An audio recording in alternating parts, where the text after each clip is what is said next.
Hi everybody, it's Karen at Simply Living for Him. I'm here to do my daily devotional. These videos are found on my YouTube channel, so if you like them, you can subscribe over there. They are also posted in the Simply Living for Him online women's community, which is a free online community where we host monthly Bible studies, scripture writing and memorization challenges, these devotionals, a prayer group, and lots more amazing fellowship. And you can find that at simplylivingforhim.com/community. Today I wanted to talk about this quote that kind of, I came across it today and it just really got me thinking. And it was a quote from Corrie ten Boom, and many of you know that I've talked about her often on here or, just in various places. I've talked about how her story really changed my life. And if you don't know, go look it up. But the book, The Hiding Place, really changed my life. And Corrie ten Boom, was a concentration camp survivor, and she found, even forgiveness for those who, she felt were responsible for the death of her sister and for beating her and her sister and all of that. And she found forgiveness when she came face to face later on with those responsible for their, just their terror in the concentration camp and their horror in the concentration camp. So anyway, this quote was, I don't remember it off the top of my head, but it was talking about how, that the Lord not only commands us to forgive, but He Himself provides the ability to do so. So the love that He tells us to have for our neighbor and the love that He tells us to have for our enemy is the love that He provides Himself. And so, sometimes you would say, I couldn't possibly forgive someone. Now, she's talking about forgiving, this person in the concentration camp. Like, I know in my life, I don't have necessarily, something like that to forgive. Like, I just don't. I have a lot of, people that I would need to forgive for various things, but I don't know about something to that level. But for any of us, from the smallest little thing each day, like forgiving somebody for saying something, that maybe offends you, to forgiveness for really big, deep wounds, we, often can say, well, I just don't have the ability to forgive. But God gives us the ability to forgive.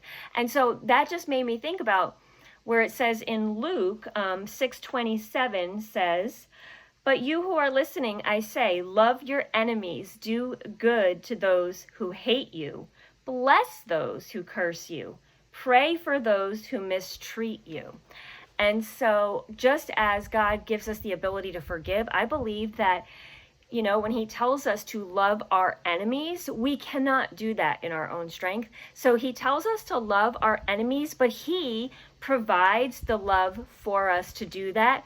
God provides the ability for us to love our enemies. So we don't have to say, I just can't love this person. I just can't forgive this person. If you think of like the worst people in the entire world right now, right? Or you're just even on social media and you're like, oh, this person stirs me up and, this person offends me.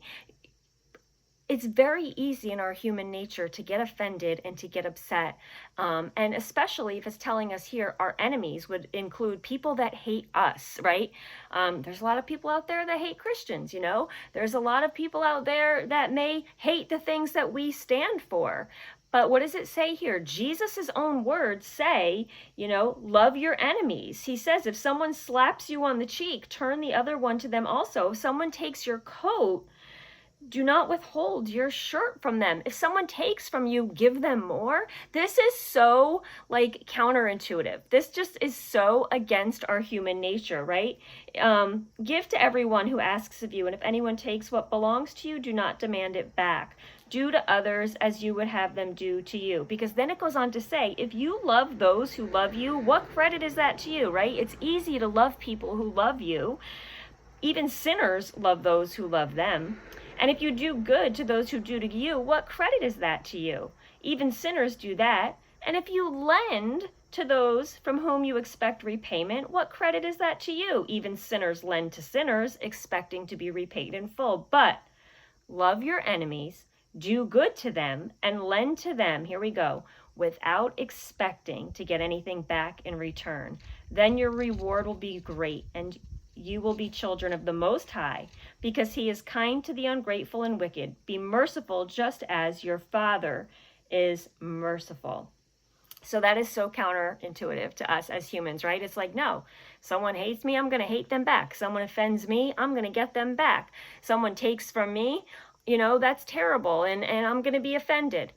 And here it's saying it's very easy to love those who love you. But when you love those who persecute you, when you love your enemies, that is supernatural love.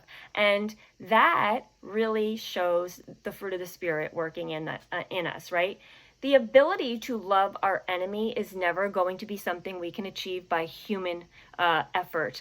The ability to love our enemies is certainly only going to be something that we can achieve through spiritual effort, through Spirit working in us. As I've talked many times about the fruits of the Spirit in Galatians, how it talks about, the fruits of the Spirit are love, joy, peace, kindness, patience, goodness, self-control. These things, right, are evidence of the God and his Holy Spirit working in us. The ability to love and to forgive is an outflow, an outward sign of his Spirit working in us. So when God tells us to love our enemies, trust he's going to give you the ability to do it. Rather than saying, no, that person is too hard to love.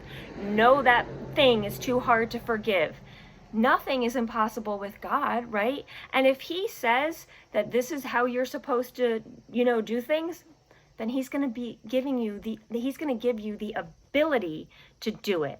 So if there's someone out there that's hard for you to love, or there's someone out there that's hard for you to forgive, remember, God is love, and he is going to give you the ability to love your neighbor as yourself, to love your enemies, to be able to do the supernatural, to what we think is impossible.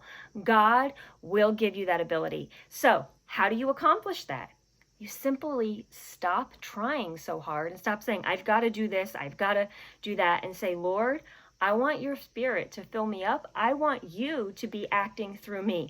I want to rid myself of me. In my flesh, I want to maybe be mean to someone. In my flesh, I want to get someone back. In my flesh, I want to see that person fail.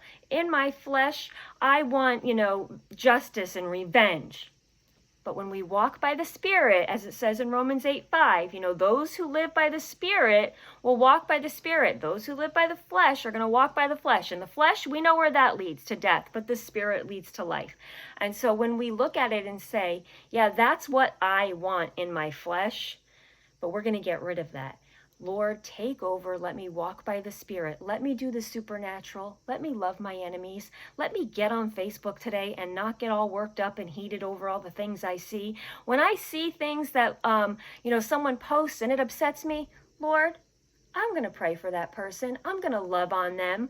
Lord, I don't know their heart, you do. My job is simply to love them. I'm going to sit here and I'm going to pray for them. And if I happen to run into them in person, I'm going to smile and I'm going to love on them, because that's my job. That's what you told me to do. Lord, you did not tell me to go get revenge. Lord, you did not tell me to go be angry at that person. Lord, you did not tell me to, to be unloving and unforgiving. You told me to love my enemies.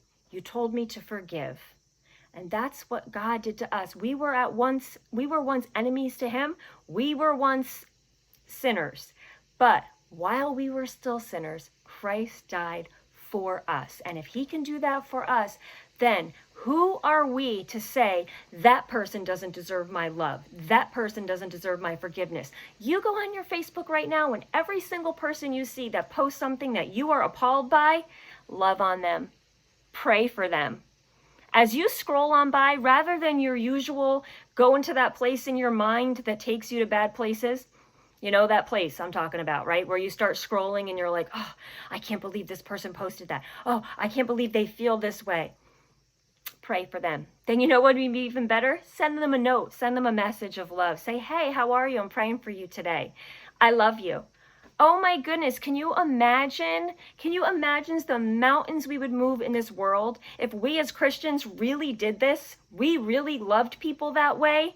If we didn't act like the world and get caught up in all the arguments and the division and all that stuff, if we truly loved each other as the Bible tells us to, we would change the world. Overnight, you would see this country not divided. You would see all that we are told to do. You would see God's love in action. Now, I know that that is never going to happen in our time until Jesus comes back. We are never going to have, I know that, peace and unity, and we are never going to all be, unified. I know that. But we need to do our job, what it says in here. And I believe that we could change our culture if we all remembered to love our enemies. And you cannot love your enemy on your own, but God will give you the ability to love your enemies.